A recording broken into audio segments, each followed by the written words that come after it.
and welcome to Tech 24. I'm Annelise Borges. Coming up, a new way of tackling crime before it is even committed.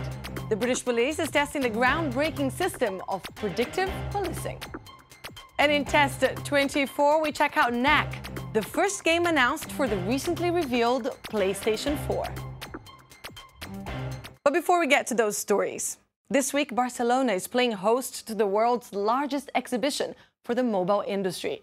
70,000 people are expected to attend the Mobile World Congress 2013. Among them, mobile operators, device manufacturers, technology providers, vendors and content owners, as well as visitors from across the world. And with the mobile industry in mind, here it is, the figure of the week. Worldwide mobile phone sales fell 1.7% in 2012, with 1.75 billion devices sold last year. In addition to the current economic climate, these poor figures are mainly due to lower feature phone sales that the explosion of smartphone sales has failed to compensate. The worldwide mobile phone market is expected to rebound this year. The rise of smartphones is predicted to contribute to a near doubling of mobile sales in 2013. 1 in 3 mobile phones bought this year will be built for mobile web. Moving on now. A predictive tool to prevent crime is being tested by the British police. Predictive policing was first implemented by the Los Angeles Police Department in 2012 and helped reduce crime rates in parts of the US by up to 17%.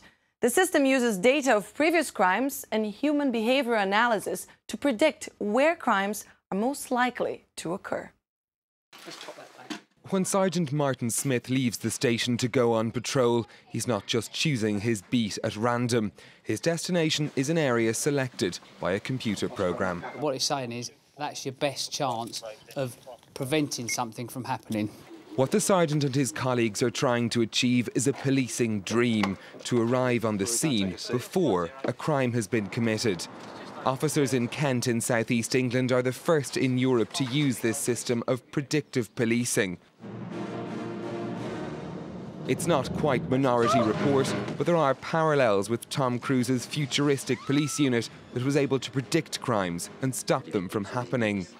Using the Predictive software, officers can identify areas where crime is more likely to happen and increase their presence there as a result. Each box represents a 500-foot square area that the algorithm is telling us is an important part of the area to police. In the last 180 days, we've had a burglary, 3 vehicle crimes, 4 violent crimes and 4 criminal damages.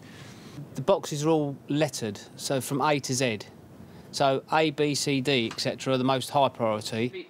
Developed by 2 mathematicians, an anthropologist and a criminologist, Predictive is already being used in the United States. The software uses crime statistics, but also information about the neighbourhood itself. It's the real demographics of the area, so the people, the places, what kind of buildings they are. Taller buildings might mean there's more crime or less. It takes into account everything. The software won't replace traditional policing, with contacts providing important information that helps to prevent crime. Officers in Kent used such methods to help thwart a diamond heist at London's Millennium Dome in 2000. A gang tried to steal €400 million worth of diamonds by using a digger to break through the fence, then setting off smoke bombs in the vault. But the police had been tipped off about the raid and officers were waiting for them. Predictive wouldn't have changed that operation, but it can help to manage their workload. It will identify a location where we are able to prevent crime from happening. By preventing crime, that naturally reduces our demand and therefore enables us to be more and more visible and more proactive in our policing. In places where Predictive's used, there's been a noticeable reduction in reported crime. It has also allowed for better deployment of limited police resources. How long have you been?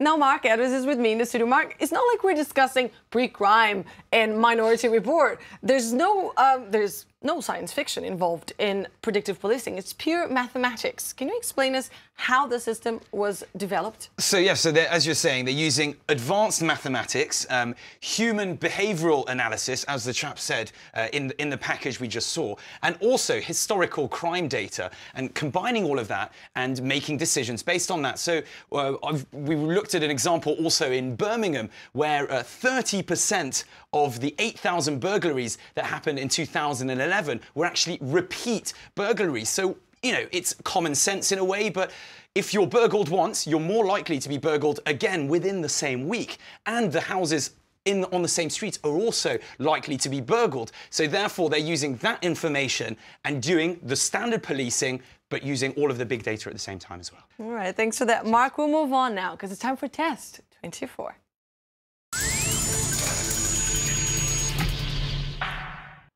Knack, a platforming game developed by Japan Studios, Sony's internal development team, is the first game announced for the recently revealed PlayStation 4.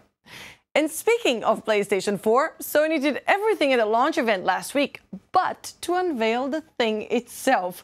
Mark, let's start with this event. A 2-hour presentation, several speakers on stage, but we have no idea of what the PlayStation looks like, how much it will cost, or when it will be available for purchase. Is there a method to the madness?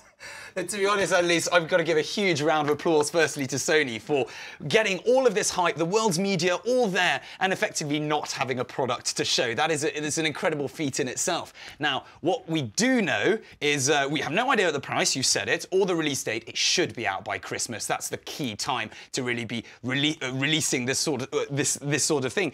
But at the end of the day, they're going to be saving most of what's going to be coming out for the E3 in June in LA. And as Shuhei Yoshida, who is the studio president, said, they don't actually know themselves what the console is going to look like quite yet.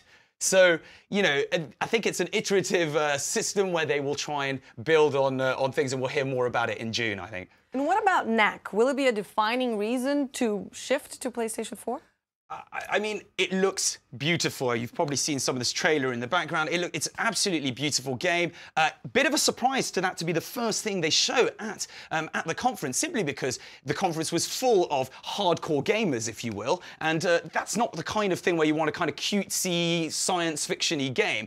But, again, it's appealing to the mass audiences. It's almost like a hybrid of a beautiful video game, but also a kind of Sony Pixar animated movie. And so we've got a bit of a crossover between the two. What I do like, and they've announced this, is that you'll be able to stream yourself playing to your friends live online.